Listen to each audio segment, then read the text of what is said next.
एक समय की बात है, एक बौद्ध भिक्षु और उनका शिष्य एक जंगल में कुटिया बनाकर रहा करते थे।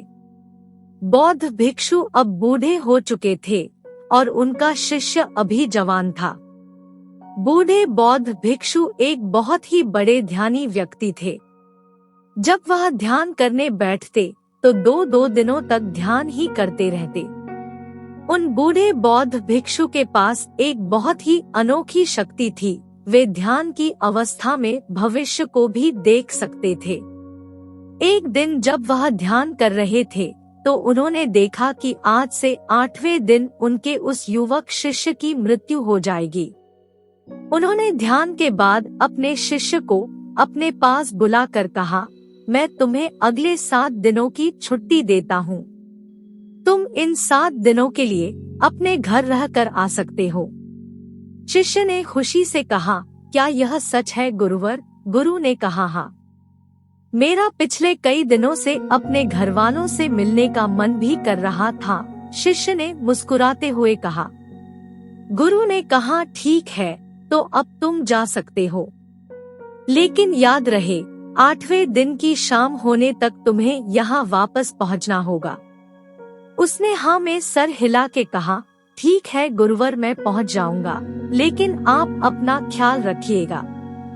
अब आप बूढ़े हो चुके हैं, इसलिए आश्रम का कोई भी काम हो आप उसे मेरे लिए छोड़ देना, मैं वापस आते ही उसे कर दूंगा।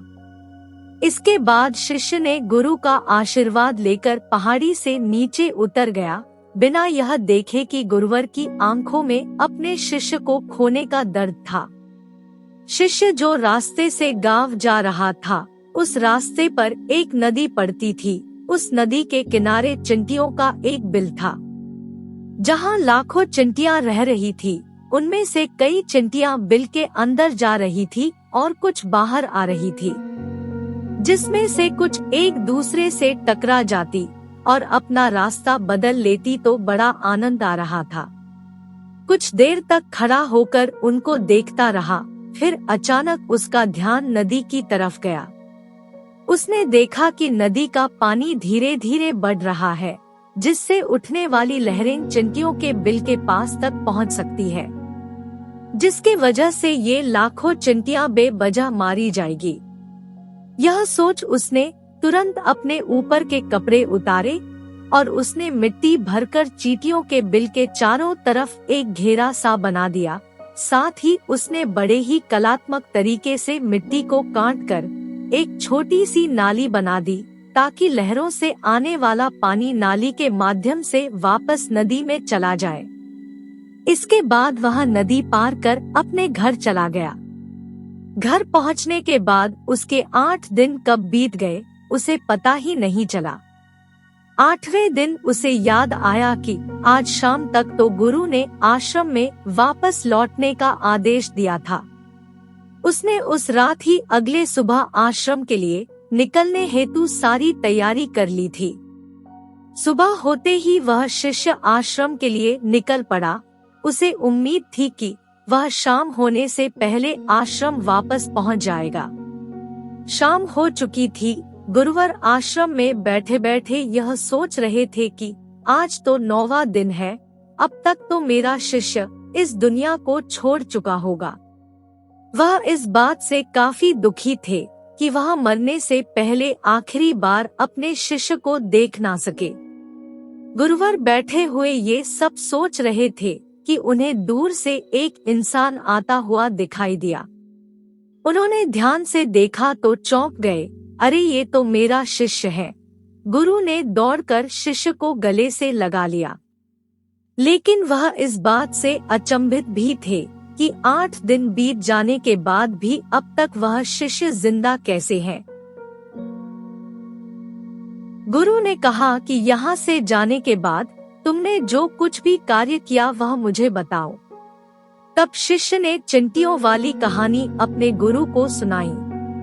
कहानी सुनते ही गुरु को यह समझते देर न लगी कि शिष्य ने लाखों चिंटियों की जान बचाई थी और उसके इसी कर्म का परिणाम है कि शिष्य को एक लंबा और खुशहाली भरा जीवन प्राप्त हुआ है। कहानी सुनने के बाद गुरुवर के मुंह से अनायास ही निकल गया कि कर्मा लौट कर जरूर आते हैं। शिष्य को गुरु की इस बात का मतलब समझ नहीं आया, लेकिन उसने पूछा भी नहीं और चुपचाप अपने आश्रम के कामों में लग गया।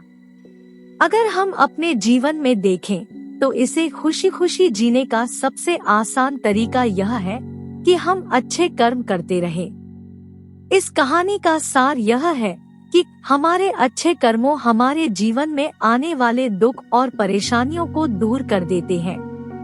कर्मों का एक बहुत ही साधारण सा सिद्धांत है कि हम जो कुछ भी करते हैं उसका कई गुना लौटकर हमारे पास ही आता है। अच्छे कर्म करने के लिए यह जरूरी नहीं कि हमारे पास पैसा ही होना चाहिए। किसी असहाय की छोटी सी मदद करना भी अच्छा कर्म ही है। कुल मिलाकर अगर हम किसी भी तरीके से किसी के दुख को कम कर पाए तो यह एक अच्छा कर्म ही है।